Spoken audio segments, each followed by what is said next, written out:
Well, this is a low point of the season for IU football after an absolute thrashing in Happy Valley at the hands of Penn State on Saturday, which means there is plenty for us to attempt to digest as we try to figure out where this program is heading into a bye week this week. You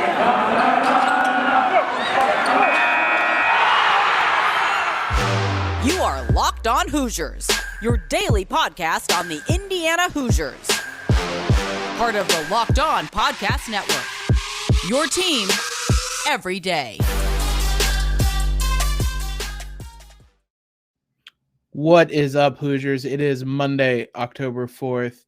This, as always, is Locked On Hoosiers. Thank you guys for making it part of your day as we bring you the latest in IU news. I'm your host, as always, Jacob Rude. Appreciate you guys making Locked On Hoosiers your first listen of the day. And if you guys didn't know already, we are on YouTube and anywhere that you guys listen to podcasts. We are free and available everywhere.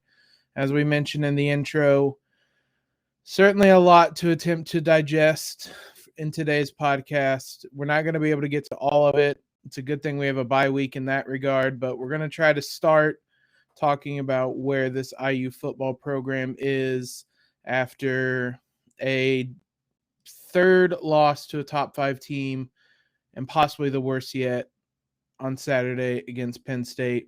Before we jump into that, though, I want to reiterate to you guys to subscribe wherever you guys listen to your favorite podcast at. Helps us out a ton. Last week was a fun week for us, and we have some guests lined up this week as well. Also heading into next week as I said, plenty to talk about to try to figure out what is wrong with this program and where the Hoosiers go from here.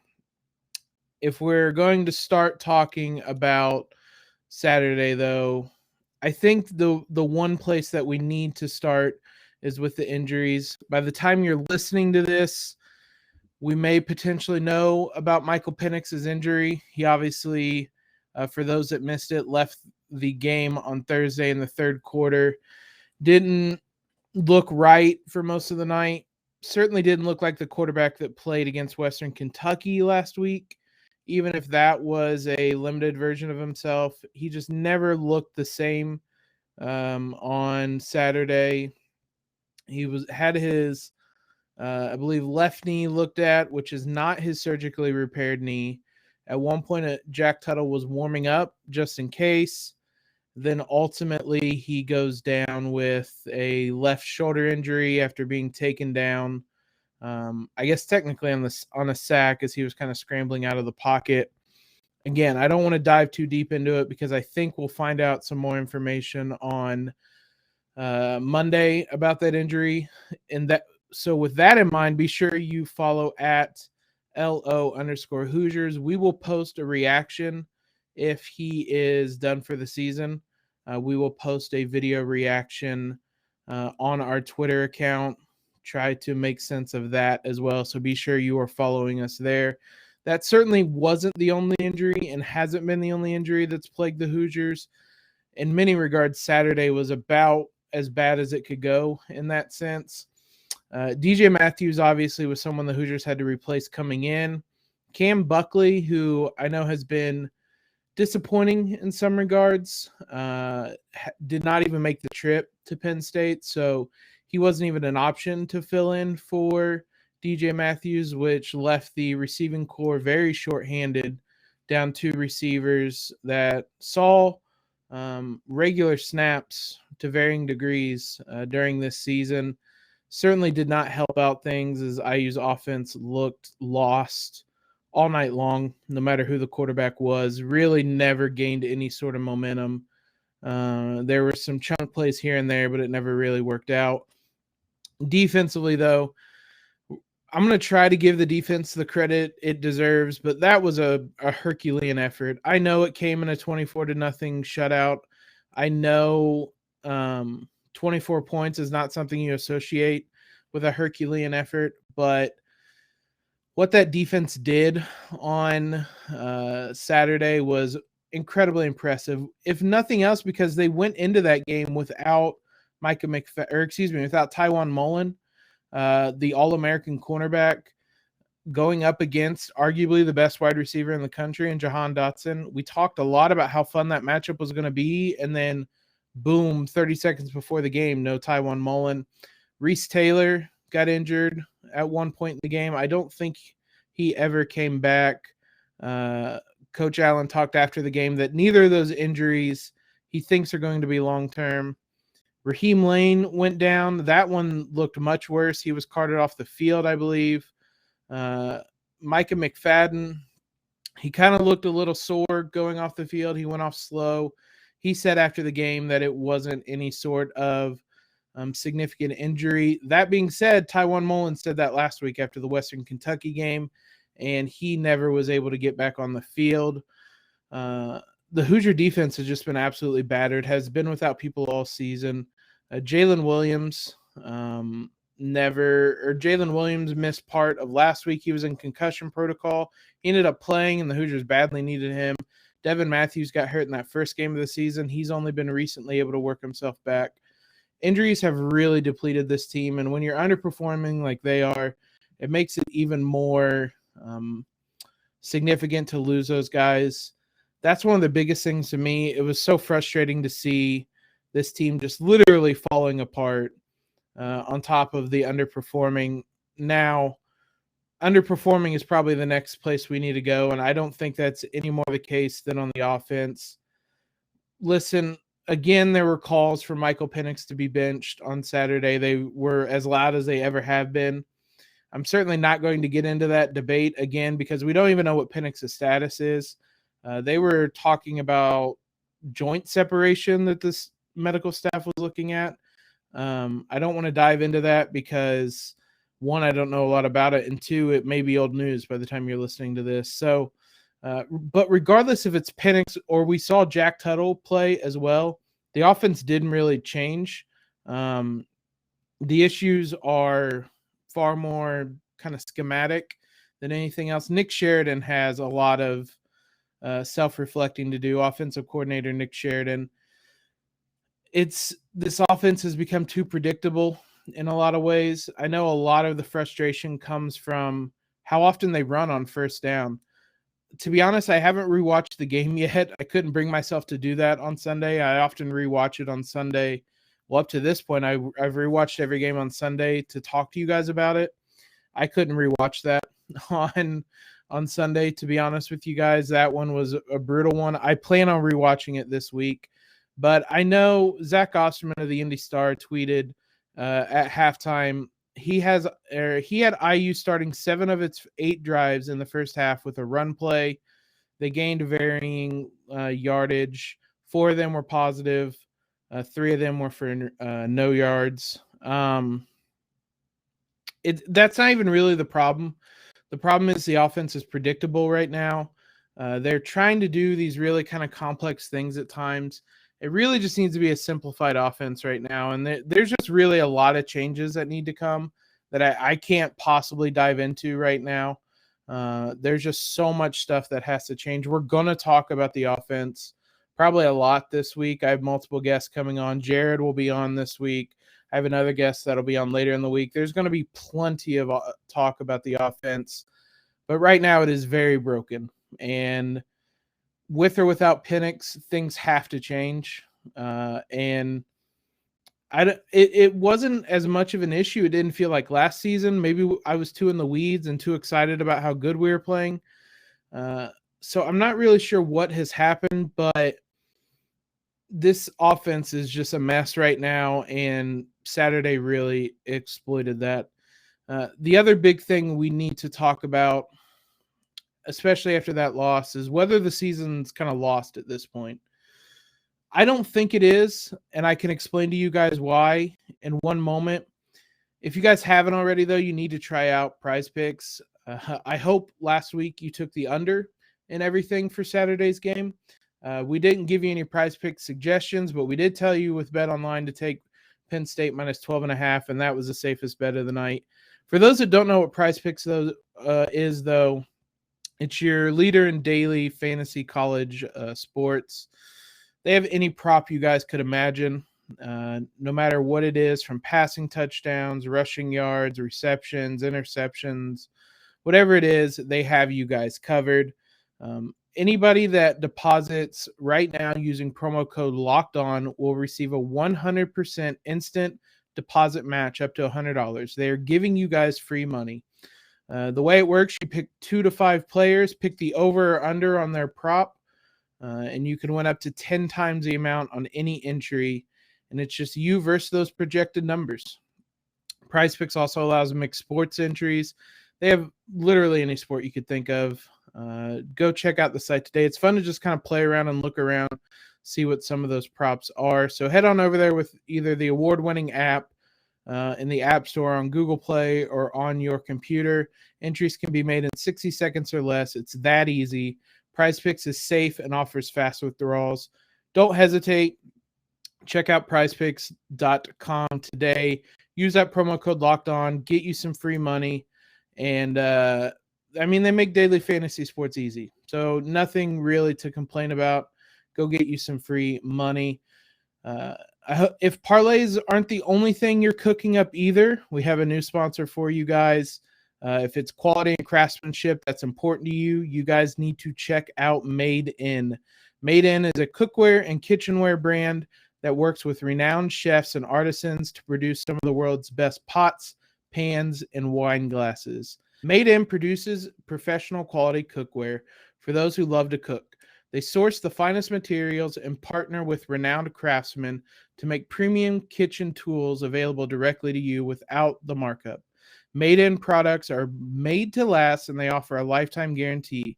Their cookware distributes heat evenly and can easily go from the stovetop to the oven. They have 40,000 five-star reviews. Everybody loves these. They're tested.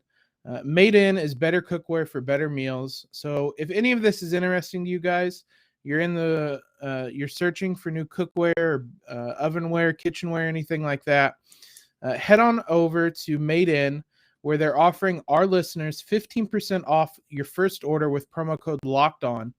That's the best discount available anywhere online for Made In products. Go to madeincookware.com/locked on. Use promo code Locked On for 15% off your first order. That's madeincookware.com/locked on. Use promo code Locked On. Now, that was as deflating of a loss as there's been this season, and there's been some deflating losses. The season is still not lost. We told you before the season that there's a really good chance IU would be 2-3 at this point, and things aren't lost. We told you last week that there was a good chance they'd be 2-3 and things aren't lost. What I will grant is the way that they're losing these games is not offering much in the way of optimism. This has been a rough set of games, of 5 games. And honestly, the word I've used a couple times is just deflating. Like, there was so much excitement about this season coming into it, and to go 2-3 in the manner in which they've done it, especially after last season, like, this has just been deflating. This has just been a deflating start to the season, a deflating first month of the season, but it's not lost. I think context is important. If you take a look at the rankings right now, I know if you're like me, you've kind of avoided them because you're just kind of jealous of the fact that IU isn't ranked anymore. But Sunday's rankings, number 3 is Iowa, who IU lost to. Number 4 is Penn State, who IU just lost to. Number 5 is Cincinnati, who IU just lost to. If the playoffs were to start now, basically 4 of the top 5 teams, or 3 of the top 5 teams are all teams IU's faced in the first 5 weeks of the season. It doesn't excuse the performances, like I said, but it offers some important context. And IU's not going to play anybody tougher than that the rest of the way. Now, they haven't exactly showed that they're able to compete with most of those guys, but there's some reason for hope. Bill Connolly, who does SP Plus, mentioned the hardest schedules to date based on SP Plus. Indiana's 5th, Shockingly, Rutgers is up there, another team in the Big Ten East. Wisconsin's up there, another Big Ten team. But the hardest full season schedules right now is Indiana, number one. And again, the Big Ten East. Love to play in the Big Ten East. We've talked about this in the crossover episode with Kevin McGuire. It's something that needs to be fixed. These are wildly unbalanced divisions. They've been that way for a while, but the result is IU has this basically problem every season. So there is still a pretty clear path to 6 wins. Maryland looked awful on Friday night. Still not sold on Rutgers. Minnesota hasn't really looked good. And then there's Purdue, who isn't good. There's your 4 games right there. Again, now they've become basically must-win games. Not basically. They are must-win games unless you're going to upset one of Michigan State, Ohio State, or Michigan. But the path is still there to 6 wins. And IU is going to be favored in each of those games, I think. So the good news is the worst is behind IU, I think. The bad news is the pressure's turned up a little bit to still make a bowl game, which is a lot of what we talked about in the preseason, is what makes this a successful season. A bowl game is the standard, the bottom line right now. That's kind of where we're headed right now. We're going to take a look at 3 of the biggest plays, as we always do. That first segment and a half went much longer, but again, there's so much to talk about with IU right now that we may push part of this podcast to tomorrow when we talk with Jared, because I'm sure he's going to have lots of thoughts as well. I know we're going to talk a lot about the offense with a guest that we will have later in the week as well. But let's talk about some of the notable plays on the night. First one to go to is the 4th and 1 for the Hoosiers at the Penn State 4-yard line. 2 minutes left in the first quarter. 7-0 game. IU just picked off.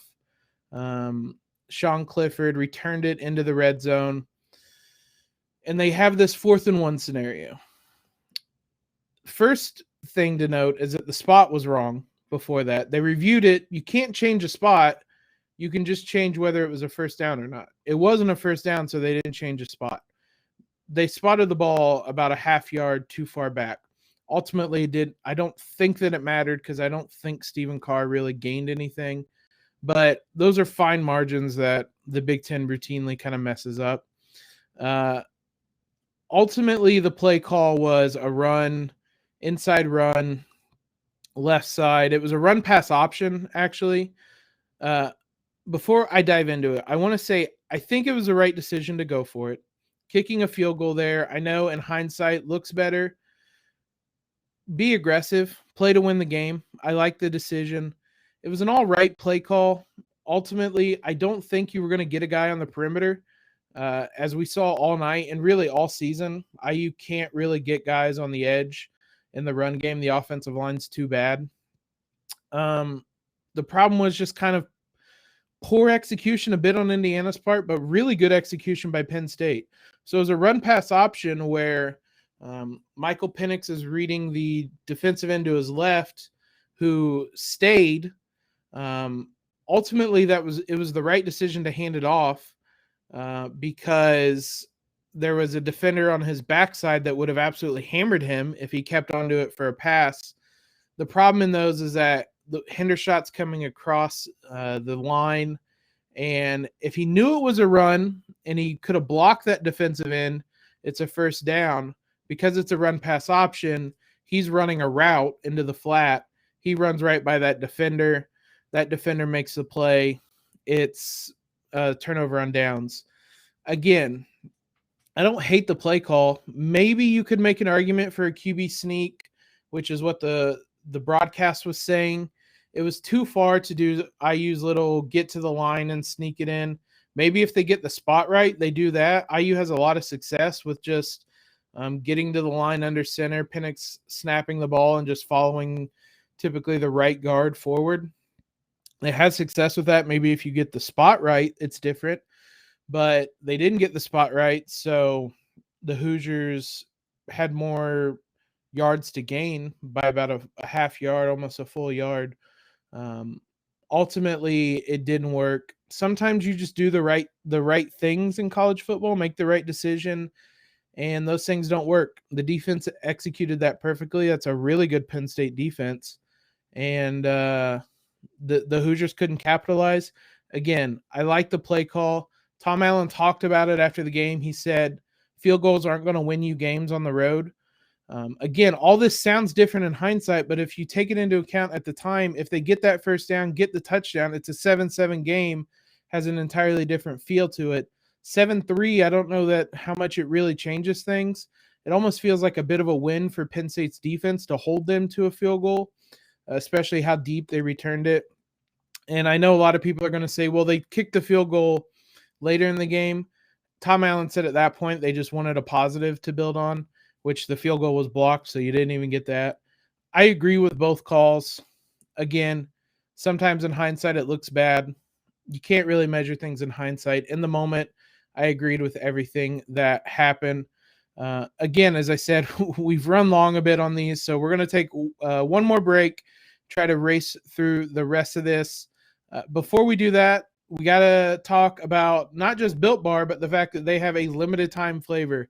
Cookie dough chunk. I know I am excited for that flavor. The only thing I like more than cookies and cream is cookie dough.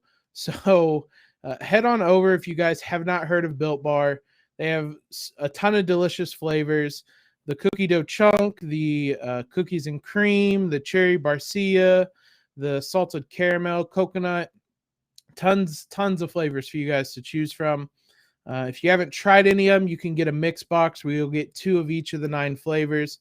They're not only tasty, though, guys, they're healthy for you.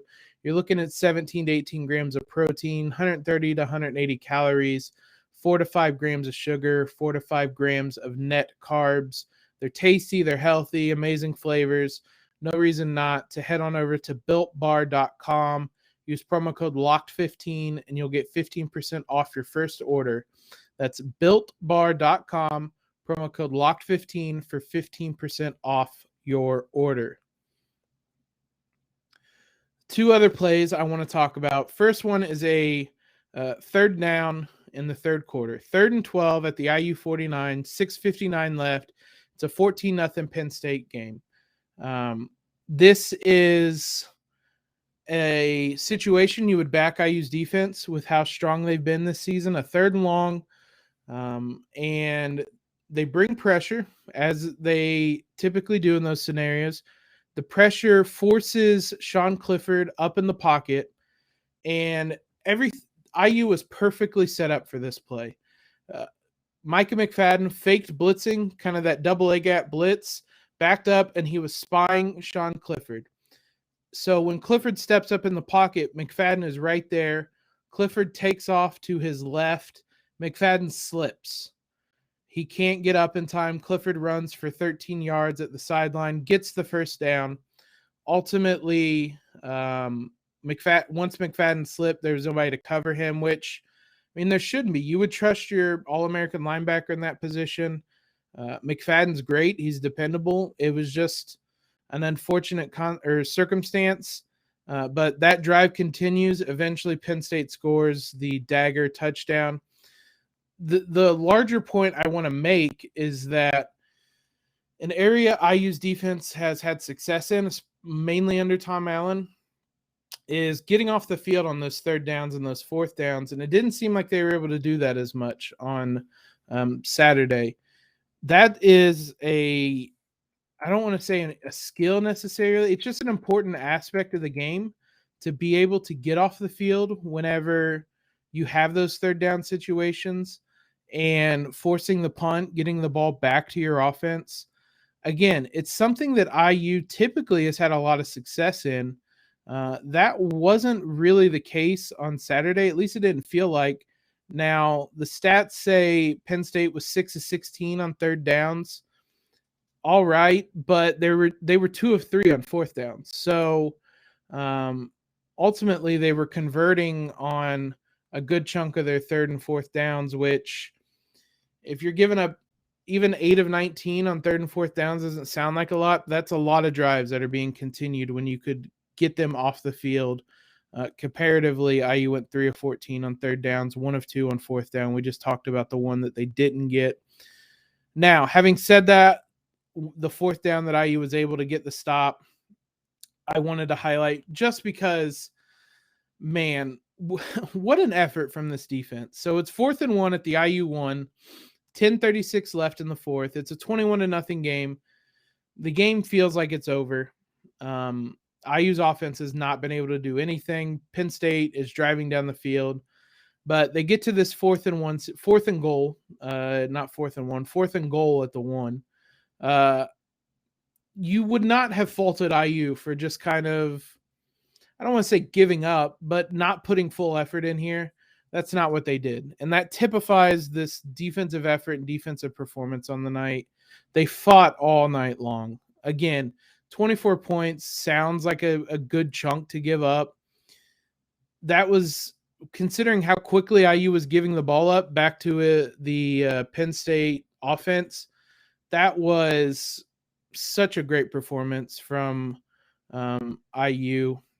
This specific play, they line up with the kind of 3 in the backfield formation. I'm honestly not really sure what that formation is.